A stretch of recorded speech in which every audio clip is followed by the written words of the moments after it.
반갑습니다. 우리 좌우에 계신 분들하고 특별히 우리 다음 세대 우리 아이들하고 샬롬으로 인사했으면 좋겠습니다. 샬롬. 제가 이번에 말씀을 준비하면서 한 가지 신기한 걸 발견했습니다. 제가 지금까지 오후 예배 설교를 참 많이 한 편이긴 하지만요, 특별히 다음 세대 우리 아동부부터 중고등부 친구들하고 같이 예배 드릴 때는 제가 온 뒤로는 항상 제가 오후 예배 설교를 맡게 되었습니다. 그래서 오늘은 또 어떤 말씀을 우리 친구들과 또 우리 성도님과 함께 나눌까 생각을 하다가 한 동화 이야기가 생각나서 이 동화 이야기를 통해서 우리가 하나님의 말씀을 함께 나누려고 합니다.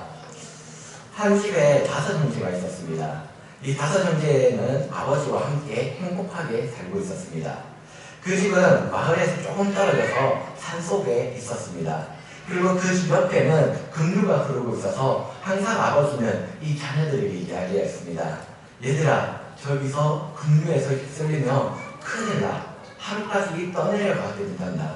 그러니까 급류에서는 놀면 안 된다 라고 얘기해 주었습니다. 그리고 형제들에게 혹시라도 급류에 휘말리게 될 경우에 내가 내리러 갈 테니 거기서 기다리고 있으라고 이야기하고 또한 자녀들과 약속하였습니다. 어느 날 아버지와 첫째 형은 일을 하러 나갔습니다. 그리고 나머지 4형제는 집 주변에서 놀기 시작하였습니다. 집이 산속에 있다 보니까 놀 것이 많지 않았습니다. 그래서 이리저리 놀며 돌아다니다가 그만 급류에 휩쓸리고 말았습니다. 처음에는 막내가 급류에 휩쓸렸습니다. 그 막내를 구하기 위해서 넷째가 뛰어들었고 셋째가 뛰어들었고 둘째마저 뛰어들어서 모든 형제가 급류에 휩쓸리게 되었습니다. 그래서 이 형제들은 떠내려오고 떼내려와서 하루에 도착하게 되었습니다. 자, 이렇게 되었으면 이제 무엇을 기다려야 되겠습니까? 아버지와 약속한 대로 아버지가 데려오기를 기다려야 될 것입니다. 그런데 며칠이 지나도 아버지의 모습은 보이지 않았습니다. 그러다 둘째는 주변을 돌아보기 시작하였습니다. 그 하루에는 한 원주민이 살고 있었습니다. 그 원주민들은 자신이 원하면 먹고, 자고 싶으면 자고, 먹고 싶으면 먹고, 쉬고 싶으면 쉬고, 그런 식으로 살아가는 그런 원주민들이었습니다. 그 모습을 본 둘째는 자신도 오두막을 지어서 원주민들과 함께 살아가기 시작합니다. 나머지 형제들이 와서 둘째를 말렸지만 둘째는 이렇게 얘기합니다. 아무리 기다려도 아버지는 오지 않을 거야. 나는 아버지를 기다리지 않고 여기서 이들과 살아갈 거야. 그렇게 4명의 형제 중 3명의 형제만이 아버지를 기다리게 됩니다. 어느 날 셋째가 일어나서 이야기합니다. 어떻게 둘째 형이 우리를 버릴 수가 있지? 아버지와 약속을 저버릴 수가 있어. 나는 지금부터 저 형의 모든 행동을 다 지켜보고 그 사실을 아버지께 다 일러 바칠 거야. 그 말을 한 셋째는 둘째를 감시하기 시작합니다. 둘째가 하는 모든 행동을 메모지에 적어서 나중에 아버지가 오면 아버지한테 이야기해야겠다라고 하면서 그 형의 행동을 모두 적습니다. 결국 4명의 형제 중 이제 2명만이 남았습니다. 그렇게 또 며칠이 흐르자 급류가 조금 약해지는 것을 보았습니다. 그러자 넷째는 이렇게 생각합니다. 저 정도 급류면 거슬러 올라갈 수 있을 것 같은데 한번 돌을 가지고 내가 그 돌을 안고 한번 급류를 거슬러 올라가 볼까? 넷째는 주변에서 큰 돌을 찾아서 급류를 거슬러 올라가기 시작합니다. 그것을 본 막내는 넷째 형이 말렸습니다. 그러다가 잘못하여서 급류에 다시 휩쓸리면 더 하루로 내려갔을 거야. 아버지가 여기서 기다리고 있잖아. 여기서 기다리자. 그러나 넷째는 그 이야기를 듣지 않고 자신이 스스로 그 강을 거슬러 올라가기 시작하였습니다. 이제 몇째가 남았습니까? 네, 막내만 남았습니다. 막내는 아버지와 약속대로 아버지를 기다리고 있습니다. 그렇게 기다리고 기다리는 그 어느 날 첫째 형이 찾아왔습니다. 첫째 형은 막내에게 이렇게 이야기합니다. 나머지 형제들은 어디 있어? 아버지가 너희를 다 용서하기로 말씀하셨어. 이제 나와 함께 다시 집으로 돌아가자. 그러자 막내는 지금까지 일어난 이야기를 다 첫째 형에게 이야기해 주었습니다. 그 이야기를 듣는 첫째 형은 둘째에게 찾아갔습니다. 둘째야, 지금 아버지가 너를 기다리고 계셔. 함께 가자. 그러자 둘째는 이렇게 이야기합니다. 아버지? 아버지는 항상 우리한테 이것 하지 말라, 저것 하지 말라 명령만 했어. 난 여기가 좋아. 내가 쉬고 싶으면 쉬고, 먹고 싶으면 먹고, 나는 여기가 좋으니 여기서 살 거야.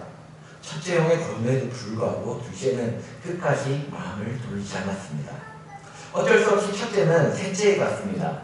셋째는 아직도 둘째 형을 감시하고 있었습니다.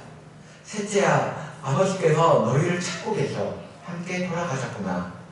그러자 셋째는 이렇게 이야기합니다. 아니, 나는 둘째 형이 얼마나 많이 아버지의 명령을 어기는지 지켜보고 있다가 그걸 다 아버지께 다 일러봤을 거야. 첫째의 권유에도 셋째는 아랑곳하지 않습니다. 어쩔 수 없이 첫째는 넷째에게 갔습니다. 넷째는 막내와 불과 몇 킬로 떨어지지 않는 곳에서 아직도 강을 거슬러 올라가고 있었습니다. 첫째는 넷째에게 이야기합니다. 넷째야, 아버지께서 널 찾고 계셔. 그러니 나와 함께 돌아가자. 그러자 넷째는 이렇게 얘기합니다. 아니야, 나는 아버지의 명령을 어겼어. 그러니 내 스스로, 내 힘으로 다시 아버지께로 돌아갈 거야. 그렇게 말한 넷째는 계속해서 강을 거슬러 올라갑니다. 결국 세 명의 형제를 만난 첫째는 다시 막내에게로 돌아왔습니다. 막내야, 아버지가 지금 너를 찾고 계셔. 형과 함께 아버지께로 돌아가자. 그렇게 첫째와 넷째만은 다시 아버지께로 돌아갔습니다. 이야기는 제가 쓴 이야기는 아니고요. 수요 예배도 한번 소개드렸지만 맥스 루케이드라는 작가가 쓴 은혜가 내 안으로 들어오다라는 책에 기록된 한 동화의 이야기입니다.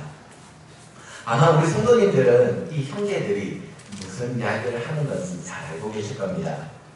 하루에서 원주민들과 오두막을 싣고 함께 살겠다라고 하는 둘째는 세상과 덫을 하고 살아가는 그런 쾌락주의자를 이야기합니다. 그리고 그런 둘째를 지켜보면서 둘째를 비난하는 셋째는 바로 판단주의자를 이야기합니다. 그리고 바위를 가지고 거슬러 올라가겠다고 얘기하는 넷째는 스스로 행위로 아버지께로 돌아오겠다라고 이야기하는 바로 율법주의자를 이야기합니다. 그리고 끝까지 아버지의 말씀을 신뢰하면서 아버지를 기다린 이 막내는 바로 우리 그리스도인을 이야기하고 있습니다. 그렇다면 첫째는 누구를 얘기하는 걸까요? 아버지의 명령으로 우리를 구원하고 오신 분. 그분을 누굴까요? 우리 아동부 한번 아시겠어요? 네, 많은 신호들이 이야기하고 있는데 바로 예수님입니다. 예수님이 바로 우리를 구원하시기 위해서 아버지의 명령을 가지고 이 땅 가운데 우리에게 오셨음을 이야기하는 것이 바로 이 동화의 핵심입니다. 우리 오늘 오후 예배를 드리고 있는 우리 교육부 친구들과 그리고 우리 성도님들은 나는 어떤 사람이라고 생각합니까? 나는 몇째 형제라고 생각합니까? 오늘 본문은 바울이 우리에게 이렇게 이야기하고 있습니다. 복음에는 하나님의 의가 나타나서 믿음으로 믿음에 이르게 하나니 기록된 바 오직 의는 믿음으로 말미암아 살리라. 이번 여름 기간 동안 우리 각부는 하나님의 말씀을 들었고 그 하나님의 말씀으로 살아가기로 다짐하셨을 것입니다. 그 하나님의 복음을 가지고 살아가기로 우리 친구들과 또한 우리 성도님들은 이번 여름에 작정하셨을 것입니다. 어떤 본문의 말씀이든 간에 우리가 그 말씀을 믿고 우리가 그 말씀을 믿음으로 나아가게 된다면 우리는 그 믿음으로 말미암아 살리라고 바울은 오늘 우리에게 이야기하고 있습니다.